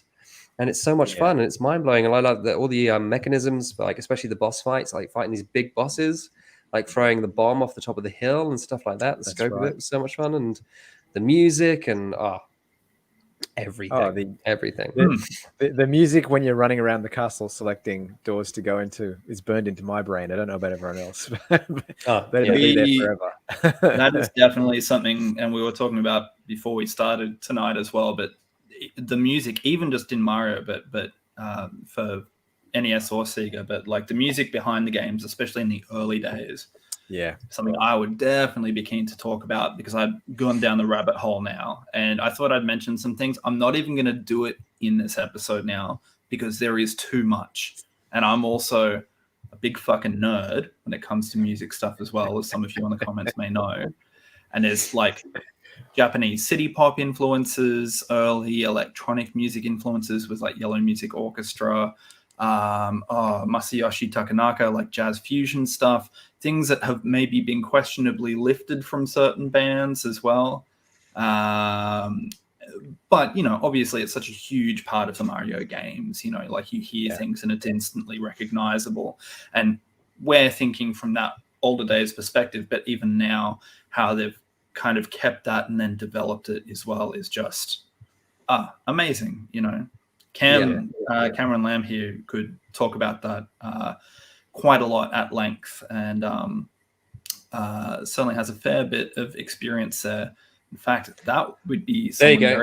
Get you on the show. Get on you on the show. We'll get you on. We'll get you on. We'll get you on for that episode because Martin messaged us, me and Gav today, saying, "Hey, look at this," and we're like, "Wow, incredible!" Martin just went down the. It's a good rabbit hole. It's a good rabbit hole, and we were like, "Well, that's an episode in itself. So save it for the episode." So we'll definitely do that. So, Cam has spoken to some of these composers as well, and done interviews as well as casually orchestrating packs and that kind of thing. So it would be fantastic to hear from someone more eloquent than I on that subject. Oh, okay. Well, yeah. Let's get it. Well, Cam, if you're interested, would love to have you on. That'd be amazing. Okay. So yes. So the 3D realm of Super Mario Brothers games and how and then not the offshoots as well. I mean, this is such a big subject, but obviously we've got limited time. We've already been babbling on for an hour and a half, folks, and I'm glad you're still with us. But things like Luigi's Mansion, that came out on the GameCube, didn't it? Like things like that. There's so many offshoots of the games, especially from 96 onwards when they went into the 3D realm. And I got to say, like, a lot of those went under the radar for me purely because I wasn't a massive Mario fan. And I was starting to get into other stuff. But like I said earlier, Super Mario Odyssey was probably the second 3D game I played after playing the N64 version. So I skipped the whole Galaxy and all that kind of stuff. Wow. And then got the Switch and then got Odyssey. And oh my God, I just Odyssey just consumed me for at least a month. I just played that non-stop. And I would actually say, even though I still obviously love things like, Mario Kart 64 and all that kind of stuff, but I always find that they're fun to play with your mates. They're not like the kind of game you sit down on the sofa and play on your own. Mario Brothers Odyssey might be up there as my top pick from my personal favorite, just because I had such a good time with it. But I did get the Mario Brothers 64, Mario Brothers Sunshine, and Galaxy Switch compilation that came out last year. Yeah. So how does that play? Was it remastered or? It's good. Yeah, the N64 remastered. It's great with the HD graphics and everything. Galaxy, I'm really enjoying. I played a bit of that. That was really fun. Super Mario Galaxy. Alex says those dopamine gifting morons. I know. Nailed it. That's the Nintendo business plan. Nintendo, they know what Galaxy they're doing. is a fantastic game. That's the last Mario game I finished. 100% complete, all green stars, and it was satisfying. Very, very good game. I love the mechanic of jumping between the two planets. Like, that's quite fun. The whole gravity thing was yeah. There were some interesting points actually, like as far as games development in Nintendo's history, where they were kind of later for Galaxies, they were unchallenged, but as far as gravity mechanics, no one was making games like that, so they kind of didn't have to. They had time to play with it, which I think was really interesting because it made quite a unique game, really. Like, nothing comes to mind that I can think of where you'd be able to compare that with such a well-known character, like so not for many, many years to come.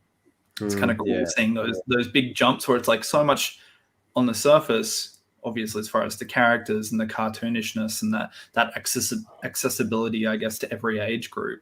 But they actually did so much in those periods as well. And obviously, jumping a little bit ahead, but getting into Wii and Wii U, although I hate that Wii U game. That's actually one of my most hated in the entire series, because you just bump each other and die instantly. That's a good segue. Do we talk about our least liked? That's a great segue. Martin, king of the segues. King of the segue. Well, let's start with the guy who started off with his favorite. Gav, what's your least favorite? Oh, I mean, it's only, you can only talk from the least favorite that you've played, right? And we're going to go wide. We're going to go wide here. I would have to say this is the least favorite Mario game I've ever played. The Mario and Sonic at the Beijing 2008 Olympic Games. Oh God, that sounds terrible. It's woeful. And you know what the funny part is? They still make them. I'm pretty sure they pumped out another couple after this. Like, really? So somebody fucking likes them, but it ain't me. It's just very. How do I describe it? In one word, clunky. All right. Yeah. Okay. It feels very much like a cash grab, but like who would be spending that cash? Like a game made for people who aren't gamers but like the Olympic Games. They did a Tokyo, apparently. They did a Tokyo. Wow. They've done it to say, there you go. They must. I mean, it's Mario and Sonic. It sells, right? I guess parents look at it and go, that doesn't look violent, and it's got Mario and Sonic. It's some friendly rivalry right there. Here's my credit card. Here's my credit card. Here's my hard-earned money. My kids will love this. Mom. Yeah. Mom. Yeah. Oh, I have seen the Winter Olympics ones too. They've done winter too. Usually in the bargain bin, I think. Coming to a CX near you. Oh man, for $1.50. It's like FIFA games. You see them for $1 in CX games. It's the same game. That's why. It's, just reskinned. Yeah, exactly. Oh dear. So that's mine. What is yours, Martin? Over to you. Well, so the new Super Mario Brothers U is definitely one of my most hated, because I remember a friend bringing it over and we were excited, and then we all hated each other after about half an hour of playing it because we kept killing each other just trying to platform. It was just terrible. The ET bin, it belongs there. But I think actually my most hated, for the thing where I was a kid and I was like, ooh, this looks fun, was playing Dr. Mario and realizing it's a shit Mario game and it's a shit Tetris game. Mm-hmm. Yeah, there it is. I have it on the NES as well. And I remember many, like, there's a very specific old friend of mine who was lucky enough to have a lot of consoles kind of as they came out. And we've spent many, many years gaming together. And usually whenever there's a new console and he gets it, we get together and it's great. And a lot of the time when he had a Game Boy and then a Game Boy Color, we went to school together. We would go on school trips. And I remember many school trips where he would have the Game Boy and he forgot to bring anything except Dr. Mario. And he liked it. And he was like, you want to play? And I'm like, I'm just going to look out this window that's covered in rain at the mist outside because we live in the mountains. Like, I'm just going to do that instead because it is better than playing Dr. Mario. But, man. Poor Dr. Mario. It gets a pretty rough rap. Not even a real doctor. Because it's not even a real doctor. We should do a whole episode on knockoffs as well. You could do like NES knockoff games, Mario Kart knockoff games. You know, there's so many knockoffs, and Tetris is one of those that was completely bastardized. What's your least favorite though, Ben? Because I'm interested to hear this. No, my problem is I haven't played a lot of Mario games. You know, I've played a lot of the old ones, but not a lot of, like you say, like I've said, like I kind of skipped GameCube up to Switch. But I'd say from the ones I've played, it's kind of a toss-up. And this is going to sound really weird because I do love the arcade because it's an arcade. And it's got all the theater and everything goes with being an arcade game, like wonderful side art, looks amazing. It's fun to walk up to. When I turn it on, it goes doodle-a-doot. I love that. But it's a toss-up between that one, like in terms of ones that I don't like playing, that one, and actually I don't really like Lost Levels. I had to say, like Lost Levels. I thought you might say the arcade, actually. But the thing is, in mind, I don't hate it. I just don't enjoy playing it. But it's not a hate thing. I do love everything about it. I just don't. When I play the game, I just get so frustrated that I'm just like, no. So I'd say least favorite rather than hate it, because I haven't played enough Mario games, I think, to like, I probably played like maybe 7 Mario games. Why am I on this podcast? I played like 7 of them. And like, you know, of all of them, I'd say that one I just get frustrated with very quickly. So I just saw in the comments, Rena Zed said, I misread this as NSBM Wii is better for 4 players, as in National Socialist Black Metal. And I'm like, I do not remember that Mario game at all. This one, you know, where he stabs his bandmate 17 times in the back and then sets fire to a church. I don't remember that at all. But you know what? Might be a better game than Dr. Mario still. So maybe, maybe there we are.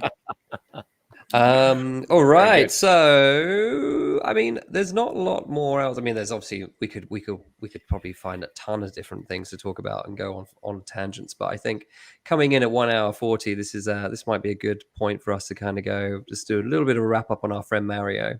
Any last minute comments or thoughts on Mario? Please leave them in the comments and we'll have a chat. But like, just one last fun bit of trivia, guys, between us. How old do you think some of these characters are? And I don't mean how old they are from inception to now, but I mean in terms of like the concept of how old these characters are. I'm going to like do some guessing game with you here. Like if they were alive. Yeah, or the actual character's ages. So, you know, like how old are they? How old are they meant to be? So like if you're going to say, how old do you reckon Princess Peach and Princess Daisy are? I really hope they're not like Japanese schoolgirl obsession with being way too young age, but I'm thinking it's going to be that. I'm thinking they're like 16, 17.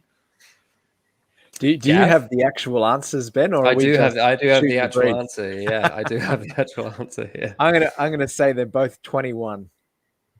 Interesting. So both of you are sort of right, actually.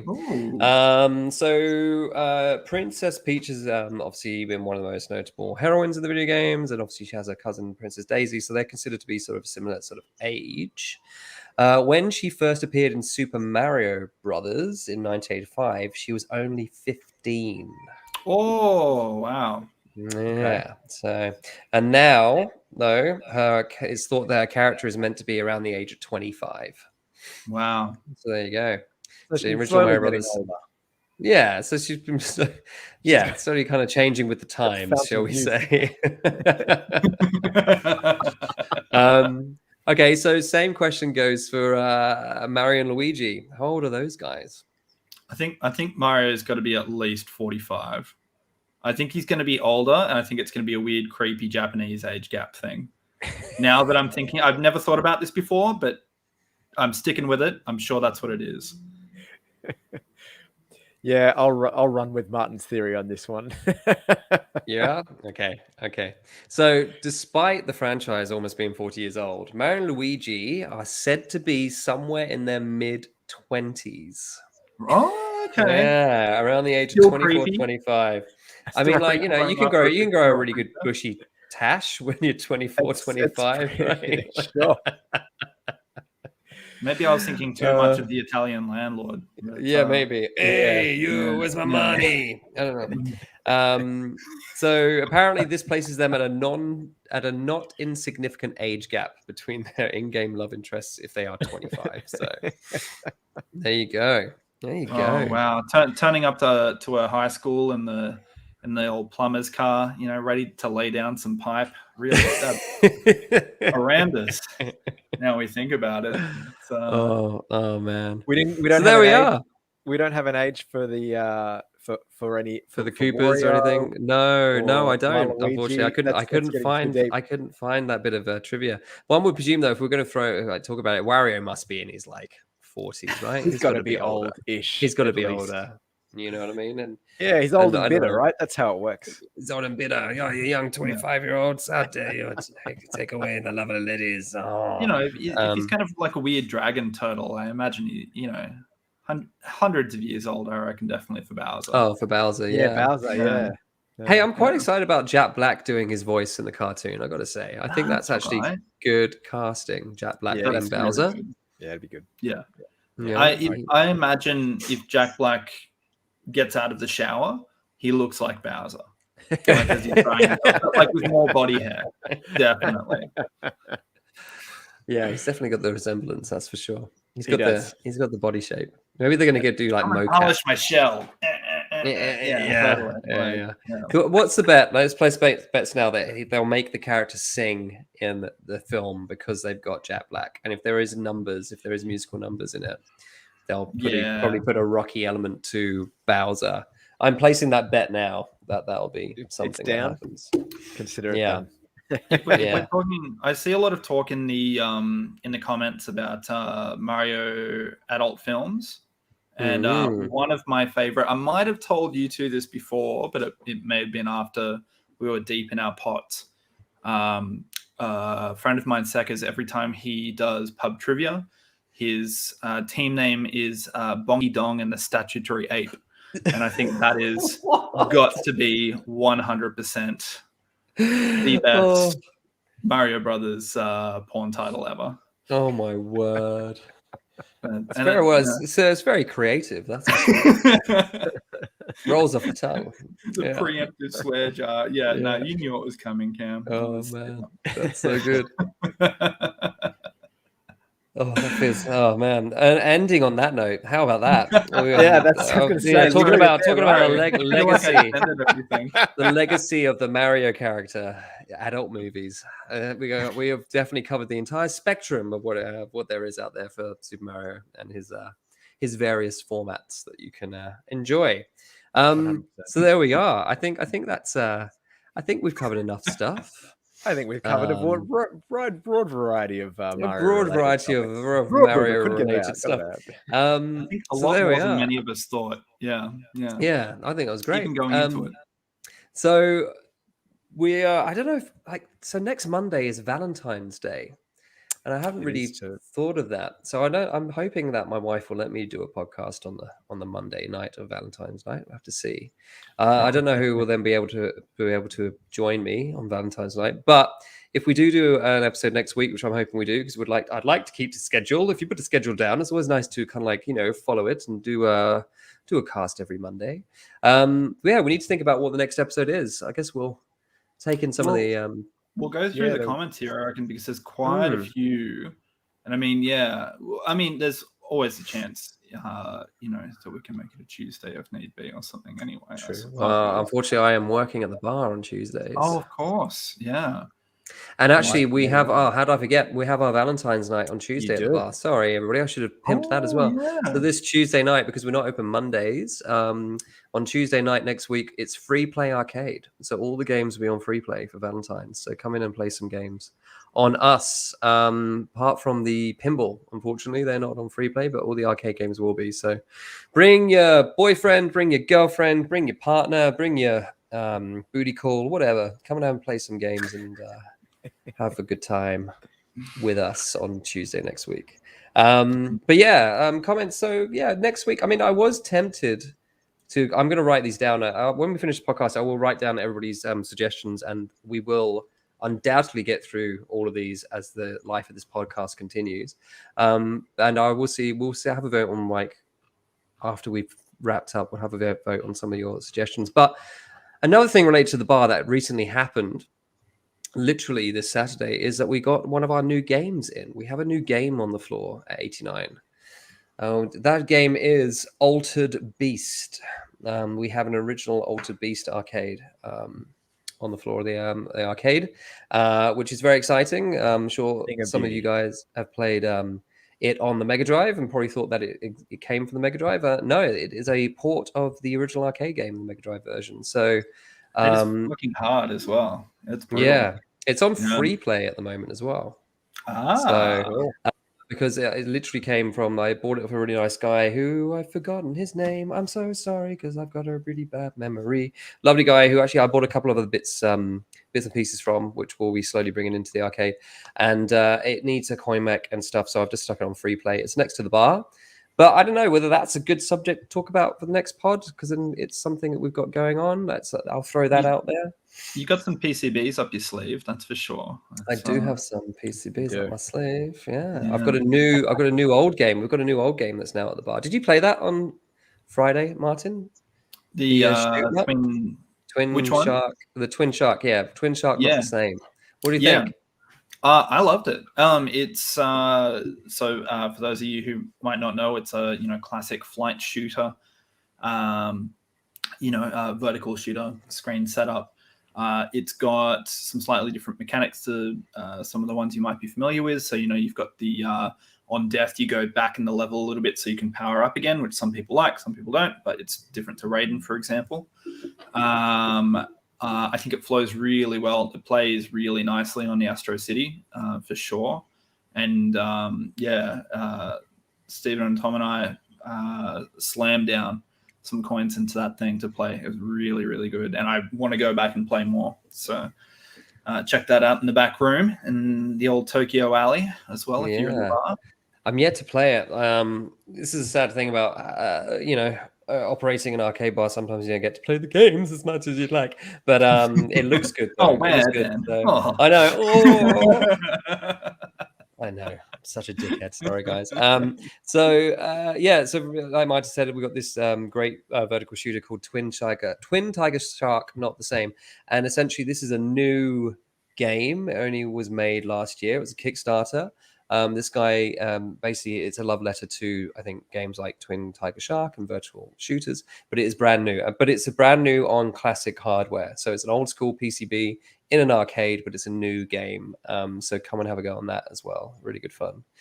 All right. Well, thank you for listening and joining in live, everybody. And if you're listening back to us, either via our website or via Podbean or looking back on us on YouTube. And thank you very much. We every Monday, hopefully next week, but definitely every Monday, if not for Valentine's, we'll be here talking about stuff, games and arcades and all sorts of other pop culture. All the things. Thank you, Martin. Thank you, Gavin, for joining me for episode 1. Wonderful to hang out with you guys this evening. And thank you to everybody in the comments. I guess we'll say bye-bye, and we'll see you all soon. Ta-ta. Happy gaming. Ta-ta. Ta-ta. Bye, everybody. Take care. Visit the bar and visit the Facebook, 989 Arcade Bar. Visit the YouTube. Visit everything. See you soon. Take care. All right. Bye-bye. Bye, everyone.